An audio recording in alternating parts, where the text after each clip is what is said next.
नमस्कार। हिंदी लेखक परिवार के YouTube मंच पर मैं विनीता जैन प्रस्तुत हूँ लोक कथाओं की श्रृंखला में तो एक राजस्थानी लोक कथा आपके समक्ष लेकर। कहानी का शीर्षक है मूमल महिंद्रा। अगर आपको ये कहानी पसंद आती है तो लाइक और कमेंट कीजिए और कहानी प्रेमियों के साथ इसे साझा कीजिए। गुजरात का हमीर जाडेजा अपने ससुराल अमरकोट सिंध आया हुआ था। उसका विवाह अमरकोट के राणा विसलदे सोढ़ा की पुत्री से हुआ था। राणा विसलदे का पुत्र महेंद्रा और हमीर हम उम्र थे, इसलिए दोनों में खूब जमती थी। साथ खेलते, खाते पीते, शिकार करते और मौज करते। एक दिन दोनों शिकार करते समय एक हिरण का पीछा करते करते दूर लोधवा राज्य की काक नदी के पास आ पहुंचे। उनका शिकार हिरण अपनी जान बचाने काक नदी में कूद गया। दोनों ने यह सोचा कि बेचारे हिरण ने तो जल में शरण ले ली है, अब उसे क्या मारना।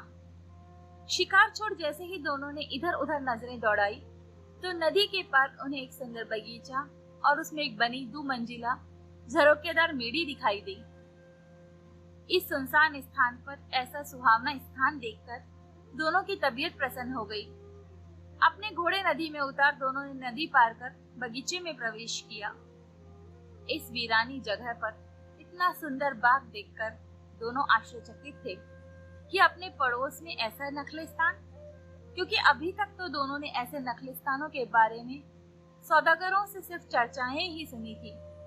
उनकी आवाजें सुन मेड़ी में बैठी मूमल ने झरोके से नीचे झांक कर देखा तो उसे गर्दन पर लटके लंबे काले बाल, भौं तक तनी मूछें, चौड़ी छाती और मांसल भुजाओं वाले 2 खूबसूरत नौजवान अपना पसीना सुखाते दिखाई दिए। मूमल ने तुरंत अपनी दासी को बुलाकर कहा, नीचे जा, नौकरों से कहे इन सरदारों के घोड़े पकड़े और इनके रहने खाने का इंतजाम करें। दोनों किसी अच्छे राजपूत घर के लगते हैं, शायद रास्ता भूल गए हैं, इनकी अच्छी खातिर करा। मूमल के आदेश से नौकरों ने दोनों के आराम के लिए व्यवस्था की, उन्हें भोजन कराया। तभी मूमल की एक सहेली ने आकर दोनों का परिचय पूछा। हमीर ने अपना और महिंद्रा का परिचय दिया और पूछा, तुम किसकी सहेली हो? ये सुंदर बाग, ये झरोकेदार मेड़ी किसकी है और हम किस सुलक्षणी के मेहमान हैं? मूमल की सहेली कहने लगी, क्या आपने मूमल का नाम नहीं सुना? उसकी चर्चा नहीं सुनी? मूमल जो जग प्यारी मूमल के नाम से पूरे माड़ जैसलमेर देश में प्रख्यात है, जिसके रूप से ये सारा प्रदेश महक रहा है, जिसके गुणों का बखान यह काक नदी कलकल कर गा रही है। यह झरोकेदार मेड़ी और सुंदर बाग उसी मूमल का है, जो अपनी सहेलियों के साथ यहाँ अकेली रहती है। कहकर उसकी सहेली चली गई। तभी भोजन का जूठा थाल उठाने आया नाई बताने लगा, सरदारों, आप मूमल के बारे में क्या पूछते हो? उसके रूप और गुणों का तो कोई पार ही नहीं। वह शीशे में अपना रूप देखती है तो शीशा टूट जाता है, श्रृंगार कर बाग में आती है तो चांद शर्मा कर बादलों में छुप जाता है। उसकी मेड़ी की दीवारों पर कपूर और कस्तूरी का लेप किया हुआ है। रोज ओखलियों में कस्तूरी कूटी जाती है। मन मन दूध से वह रोज स्नान करती है, शरीर पर चंदन का लेप करती है। मूमल तो इस दुनिया से अलग है, भगवान ने वैसी दूसरी नहीं बनाई। कहते कहते नाई बताने लगा, अखंड कुमारी मूमल पुरुषों से दूर अपने ही राग रंग में डूबी रहती है। एक से एक खूबसूरत, बहादुर, गुणी, धनवान, जवान राजा राजकुमार मूमल से शादी करने आए, पर मूमल ने तो उनकी ओर देखा तक नहीं। उसे कोई भी पसंद नहीं आया। मूमल ने प्रण ले रखा है कि वो विवाह करेगी तो उसी से जो उसका दिल जीत लेगा, नहीं तो पूरी उम्र कुमारी ही रहेगी। कुछ ही देर में मूमल की सहेली ने आकर कहा, आप दोनों में से एक को मूमल ने बुलाया है। हमीर ने अपने साले महिंद्रा को जाने के लिए कहा, पर महिंद्रा ने हमीर से कहा, पहले आप। हमीर को मेड़ी के पास छोड़ सहेली ने कहा, आप भीतर पधारें, मूमल आपका इंतजार कर रही है। हमीर जैसे ही आगे चौक में पहुंचा तो उसने देखा उसका रास्ता रोके एक शेर बैठा है, और दूसरी ओर देखा तो एक अजगर रास्ते पर बैठा दिखाई दिया। हमीर ने सोचा, यह मूमल कोई डायन है और नखलिस्तान रचकर पुरुषों को अपने जाल में फंसा मार देती होगी। मैं तुरंत उल्टे पांव वापस चौक से निकल आया। हमीर और महिंद्रा आपस में बात करते, तब तक मूमल की सहेली आ गई और महिंद्रा से कहने लगी, आप आइए, मूमल आपका इंतजार कर रही है। महिंद्रा ने अपना अंगरखा पहन हाथ में भाला ले सहेली के पीछे चलना शुरू किया। सहेली ने उसे भी हमीर की तरह चौक में छोड़ दिया। महिंद्रा को भी चौक में रास्ता रोके शेर बैठा नजर आया। उसने तुरंत अपना भाला लिया और शेर पर पूरे वेग से प्रहार कर दिया। शेर जमीन पर लुढ़क गया और उसकी चमड़ी में भरा भूसा बाहर निकल आया। महिंद्रा यह देख मन ही मन मुस्कुराया। मूमल उसकी परीक्षा ले रही है। तभी उसे आगे बैठा अजगर दिखाई दिया। महेंद्र ने भूसे से भरे उस अजगर को भी अपनी तलवार से टुकड़े टुकड़े कर दिया। अगले चौक में महिंद्रा को पानी भरा नजर आया। महिंद्रा ने पानी की गहराई नापने हेतु जैसे ही पानी में भाला डाला तो ठक की आवाज आई। महिंद्रा समझ गया कि जिसे वह पानी समझ रहा है वह कांच का फर्श है। कांच का फर्श पार कर सीढ़ियां चढ़कर महिंद्रा मूमल की मेड़ी में प्रविष्ट हुआ। आगे मूमल खड़ी थी, जिसे देखते ही महिंद्रा ठिठक गया। मूमल ऐसी लग रही थी जैसे काले बादल में बिजली चमकी हो। एडी तक लंबे काले बाल, मानो काली नागन सर से जमीन पर लौट रही हो। चंपे की डाल जैसी कलाइयां, बड़ी बड़ी सुंदर आंखें। ऐसा लग रहा था जैसे मद भरे प्याले हों। तपे हुए कुंदन जैसा बदन का रंग, वृक्ष जैसे किसी सांचे में ढाले गए हों। पेट जैसे पीपल का पत्ता, अंग अंग जैसे उफन रहा हो। मूमल का यह रूप देख महिंद्रा के मुंह से अनयाह से निकल पड़ा, ना किसी मंदिर में ऐसी मूर्ति होगी और ना ही किसी राजा के रणावास में ऐसा रूप होगा। महिंद्रा तो मूमल को ठगा सा देखता ही रहा। उसकी नजरें मूमल के चेहरे को एकटक देखती जा रही थी। दूसरी ओर मूमल मन ही मन कह रही थी, क्या तेज है इस नौजवान के चेहरे पर। और नयन नयन तो क्या खंजर जैसे हैं। दोनों की नजरें आपस में ऐसी गड़ी कि हटने का नाम ही नहीं ले रही थी। आखिर मूमल ने नजरें नीचे कर महिंद्र का स्वागत किया। दोनों ने खूब बातें की। बातों ही बातों में दोनों एक दूसरे को कब दिल दे बैठे पता ही न चला कि कब रात से सुबह हो गई और कब सुबह का सूरज निकल आया। इधर हमीद को महिंद्रा के साथ कोई अनहोनी ना हो जाए सोचकर नींद ही नहीं आई। सुबह होते ही उसने नाई के साथ संदेशा भेजा और महिंद्रा को बुलवाया और चलने को कहा। महिंद्रा को मूमल को वापस छोड़कर जाने का मन तो नहीं था, पर मूमल से यह कहा, मैं फिर आऊंगा मूमल, बार बार आकर तुमसे मिलूंगा। दोनों वहां से चल दिए। हमीर गुजरात अपने वतन रवाना हुआ और महिंद्रा अपने राज्य अमरकोट।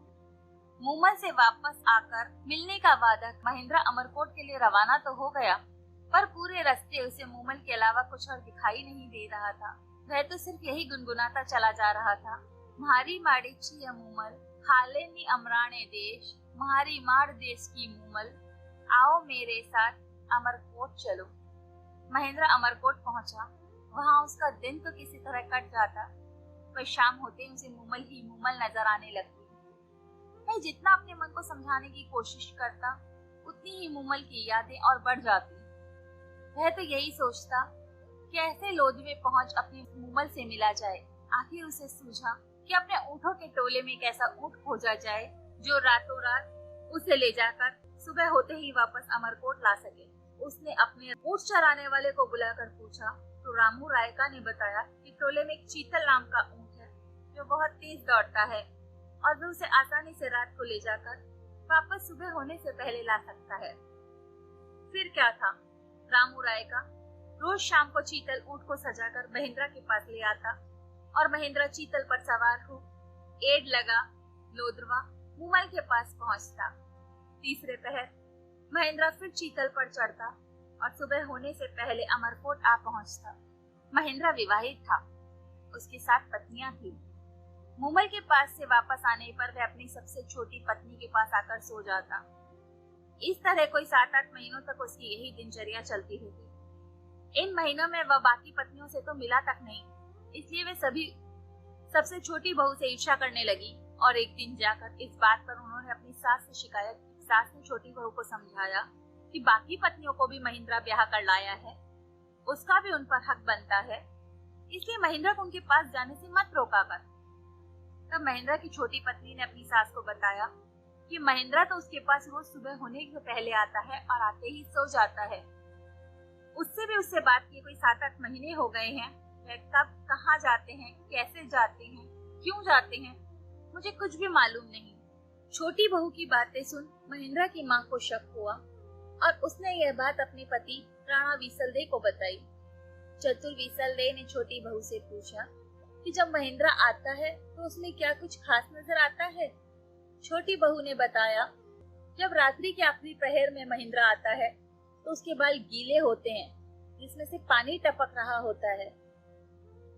चतुर विसलदेव ने बहू को हिदायत दी, आज उसके बालों के नीचे कटोरा रख, उसके भीगे बालों से टपके पानी को इकट्ठा कर मेरे पास लाना। बहू ने वही किया और कटोरे में एकत्र पानी विसलदेव के सामने हाजिर किया। विसलदेव ने पानी चखा और कहा, यह तो काक नदी का पानी है।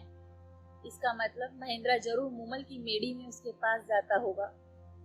महेंद्र की 7 पत्नियों को तो मूमल का नाम सुनकर जैसे आग लग गई। उन्होंने आपस में सलाह कर यह पता लगाया कि महेंद्र वहां जाता कैसे है। जब उन्हें पता चला महेंद्र चीतल नाम के ऊंट पर सवार होकर मूमल के पास जाता है, तो दूसरे ही दिन उन्होंने चीतल ऊंट के पैर तुड़वा दिए ताकि उसके बिना महेंद्र मूमल के पास न जाने पाए। रात होते ही जब रामू रायका चीतल को लेकर नहीं आया तो महेंद्र उसके घर गया। वहां उसे पता चला कि चीतल के तो उसकी पत्नियों ने पैर तुड़वा दिए हैं। तब उन्होंने रामू से चीतल जैसा दूसरा ऊंट मांगा। रामू ने कहा, अपने टोले में एक तेज दौड़ने वाली टोल्डी यानी कि छोटी ऊंटनी तो है, पर कम उम्र होने के कारण वह चीतल जैसी सुलझी हुई और अनुभवी नहीं है। आप उसे ले जाएं, पर ध्यान रखें उसके आगे चाबुक ऊंचा ना करें। चाबुक ऊंचा करते ही वह चमक जाती है और जिधर उसका मुंह होता है उधर ही दौड़ना शुरू कर देती है। तब उसे रोकना बहुत मुश्किल है। महेंद्र टोल्डी पर सवार हो लोधवा के लिए रवाना होने लगा, पर मूमल से मिलने की बेचैनी के चलते वह ये भूल गया कि चाबुक ऊंचा नहीं करना है, और चाबुक ऊंचा करते ही टोरडी ने एड़ लगाई और सरपट दौड़ने लगी। अंधेरी रात में महेंद्र को रास्ता भी पता नहीं चला कि वह कहां पहुंच गया। थोड़ी देर में महेंद्र को एक झोपड़ी में दिया जलता हुआ नजर आया। वहां जाकर उसने क्षेत्र के बारे में पूछा तो पता चला लोधवा की जगह वह बाड़मेर पहुंच चुका है। रास्ता पूछ जब महेंद्र लोधवा पहुंचा तो रात का तीसरा प्रहर बीत चुका था। मूमल उसका इंतजार कर सो चुकी थी। उसकी मेड़ी में दिया जल रहा था। उस दिन मूमल की बहन सुमल भी मेड़ी आई हुई थी। दोनों की बात करते करते आंख लग गई। सहेलियों के साथ दोनों बहनों ने देर रात तक खेल खेले थे। सुमल ने इस खेल में पुरुषों के कपड़े पहन पुरुष का अभिनय किया और वह बातें करती करती पुरुष के कपड़ों में ही मूमल के पलंग पर उसके साथ सो गई। महेंद्र मूमल की मेड़ी पहुंचा। सीढ़ियां चढ़कर जैसे ही मूमल के कक्ष में घुसा और देखा मूमल तो किसी पर पुरुष के साथ सो रही है। यह दृश्य देखते ही महेंद्र को लगा जैसे एक साथ हजारों बिच्छुओं ने काट खाया हो। हाथ में पकड़ा चाबुक वहीं गिर पड़ा और जिन पैरों से आया था उन्हीं से चुपचाप बिना किसी को कुछ कहे वापस अमरकोट लौट आया। मैं मन ही मन सोचता रहा, जिस मूमल के लिए मैंने प्राण तक न्यौछावर करने को तैयार था वह मूमल ऐसी निकलेगी जिसके लिए मैं कोसों दूर से आया हूँ। वह पर पुरुष के साथ सोई मिलेगी। धिक्कार है ऐसी औरत पर। सुबह आंख खुलते ही मूमल की नजर महेंद्र के हाथ से छूटे चाबुक पर पड़ी। वह समझ गई महेंद्र आया था, पर शायद किसी बात से नाराज होकर चला गया। उसके दिमाग में कई कल्पनाएं आती रही। कई दिनों तक मूमल महेंद्र का इंतजार करती रही और वो आएगा और अब आएगा तो सारी गलतफहमियां दूर हो जाएगी, पर महेंद्र नहीं आया। मूमल उसके वियोग में फीकी पड़ गई। उसने श्रृंगार करना छोड़ दिया, खाना पीना भी छोड़ दिया। उसकी कंचन जैसी काया काली पड़ने लगी। उसने महेंद्र को कई चिट्ठियां लिखी, पर महेंद्र की पत्नियों ने वह चिट्ठियां उस तक पहुंचने ही नहीं दी। आखिर मूमल ने एक ढोली गायक को बुलाकर महेंद्र के पास भेजा, पर उसे भी महेंद्र से नहीं मिलने दिया गया। पर वह किसी तरह महेंद्र के महल के पास पहुंचने में कामयाब हो गया। रात पड़ते ही ढोली ने मांड राग में गाना शुरू किया। तुम्हारे बिना सोढ़ा राण यह धरती धुंधली, तेरी मूमल रानी है उदास, मूमल के बुलावे पर असल प्रियतम महेंद्रा, अब तो घर आओ। ढोली द्वारा गाई मांड सुनकर भी महेंद्रा का दिल नहीं पसीजा। उसने ढोली को कहला भेजा कि मूमल से कह देना, ना तो मैं रूप का लोभी हूँ और ना ही वासना का कीड़ा। मैंने अपनी आंखों से उस रात उसका चरित्र देख लिया। जिसके साथ उसकी घनिष्ठता है उसी के साथ रहे, मेरा उसका अब कोई संबंध नहीं। ढोली द्वारा यह बात सुनकर मूमल के पैरों तले जमीन सरक गई। अब उसे समझ में आया महेंद्रा क्यों नहीं आया। मूमल ने तो सपने में भी नहीं सोचा था कि उसे ऐसा कलंक लगेगा। उसने तुरंत अमरकोट जाने के लिए रथ तैयार करवाया ताकि अमरकोट जाकर महेंद्रा से मिल उसका वहम दूर किया जा सके कि वह कलंकिनी नहीं है और उसके सिवा उसका कोई नहीं।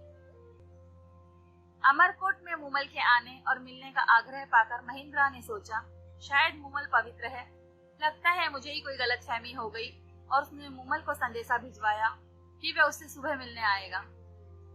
मूमल को इस संदेशे से आशा बंधी। रात को महेंद्रा ने सोचा, देखे मूमल मुझे कितना प्यार करती है। सो सुबह उसने अपने नौकर को सिखाकर मूमल के डेरे पर भेजा।